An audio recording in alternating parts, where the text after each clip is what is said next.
Hello and welcome to the Commander's Quarters, your Magic the Gathering source that helps you command your budget.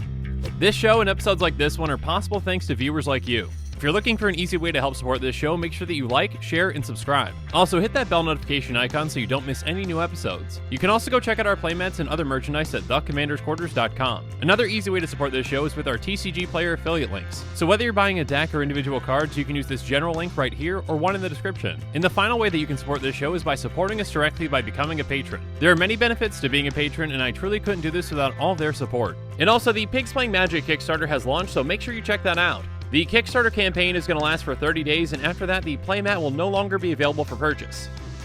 Hey everyone, Mitch coming in from the Commander's Quarters studio. Welcome to the show. So, today we've got another episode of Head to Head, the community-driven series where the outcomes are determined by you. So, thank you again to every single person who participated in the poll and submitted their comments. You just might see your comment here in a bit, so let's jump into it. So the question for today's episode that you, the community, answered was, who is more overpowered, Korvold Faker's King or Urza Lord High Artificer? It seems that in recent years, Wizards has been really pushing the power level of commanders, and these two seem especially pushed and overpowered for many reasons. Each of these are considered to be some of the most powerful commanders that have come out lately, and again, that's saying a lot. But you, the community, provided plenty of reasons as to why one is more overpowered than the other. So first up, let's talk about the cards, and then we'll talk about the comments, and then we're going to go through the results. So let's jump in with Korvold Faker's King. Korvold is a 4/4 Dragon Noble with flying that costs 2 black, red, green. It has whenever it enters the battlefield or attacks, sacrifice another permanent. And then whenever you sacrifice a permanent, put a +1/+1 counter on Korvold and draw a card. And in the other corner, we've got Urza Lord High Artificer. Urza is a 1/4 human artificer that costs 2 blue, blue. When he enters the battlefield, create a 0/0 colorless construct artifact creature token with. This creature gets +1/+1 for each artifact you control.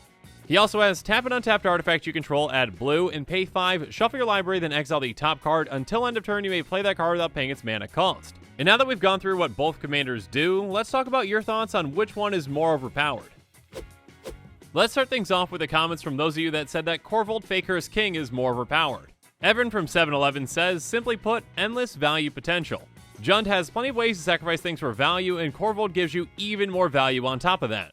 Steve from Vermont says, Korvold just has a habit of popping off at all the wrong times if he's against you. His design allows him to easily abuse sack outlets for massive benefits, then just kill you when he gets bored.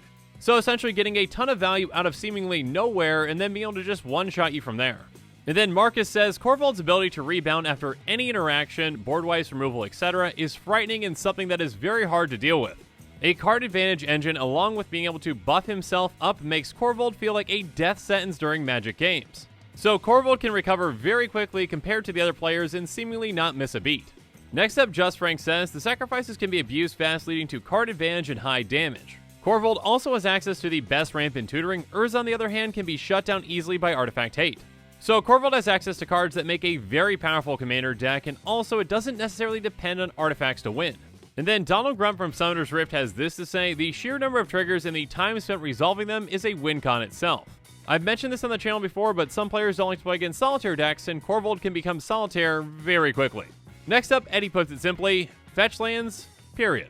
So even sacrificing your lands, which you were already going to do with fetch lands or other types of lands that do that, generate you value, which is absurd.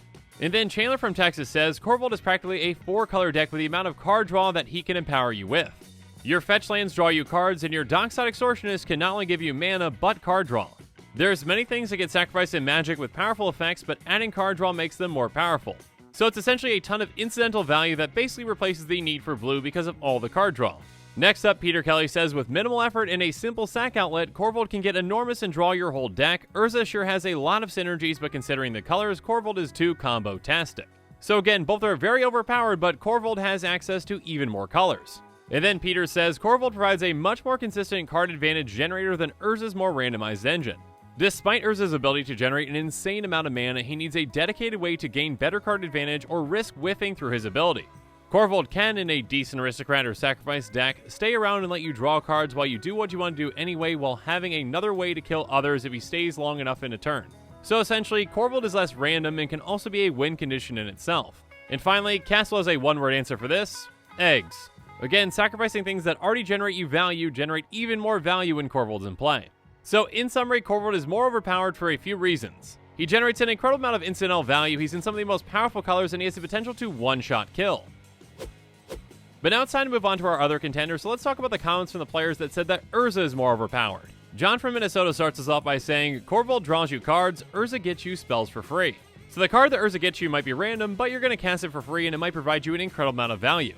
Next up, Sam from Indiana puts it simply, Mox Sapphire is banned in Commander. Essentially, turning all of your artifacts into a banned card that generates you mana is extremely powerful. And then Evan from Michigan says, Urza results in unstoppable combos and can become a game of solitaire if there aren't any counterspells left. So at a certain point, Urza becomes extremely hard to stop and it just needs infinite mana to win. Next up, Mark from Quebec says, sacrificing is strong for sure, however it's a fairly new avenue of play in Magic, at least when it comes to supporting cards. Artifacts have the whole history of Magic to kill you with, so essentially your card pool is going to be much bigger for the cards that you can abuse. And then Ian from California says, it literally combos by itself, all you need to do is play cheap artifacts, and especially when it's built with stacks in mind, it's annoying to just watch one player combo while everyone else at the table can do nothing. So essentially Urza is a value engine and can be a win condition that can also shut players down when you have the right cards in play.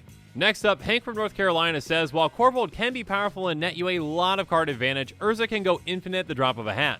Any commander that generates mana and gives you a place to put that mana is incredibly powerful. So Urza essentially gives you both pieces of the puzzle and helps you take out all players at once. And then Michael from Seattle says, simply put, there are more busted things you can do with artifacts than aristocrats. For just one example, Korvold turns treasure tokens into cantrips, but Urza turns them into mox. So drawing a card is great, but permanent ramp might be better.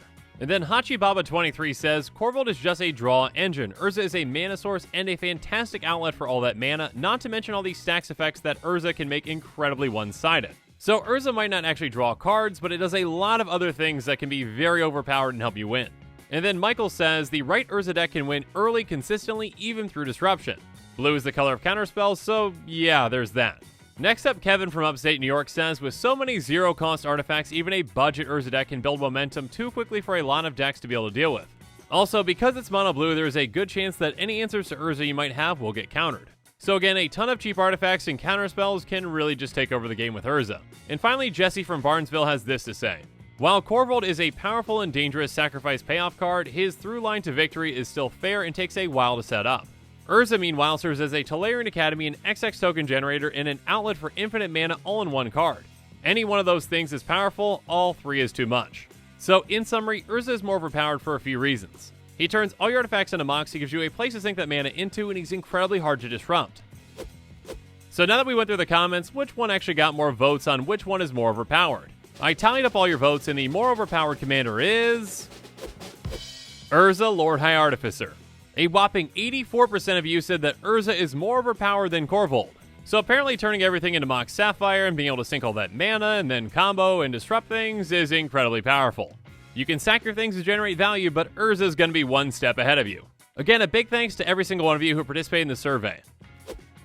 But now it's time for you to vote on the next head-to-head with which of these cards should be unbanned, Paradox Engine or Prophet of Krufix. You can find the link to the survey in the description below. And again, when you vote, make sure you share your opinion, and your comment might get featured in an episode like this one. I can't wait to see your comments and the results for this vote. And with that, this show is coming to a close, so it's my turn to hear from you. So in the comments below, let me know what question you would pose for a head-to-head, and what two cards would you pit against each other for that question. So yeah, let me know in the comments below, and as always, thanks again, and have a good one.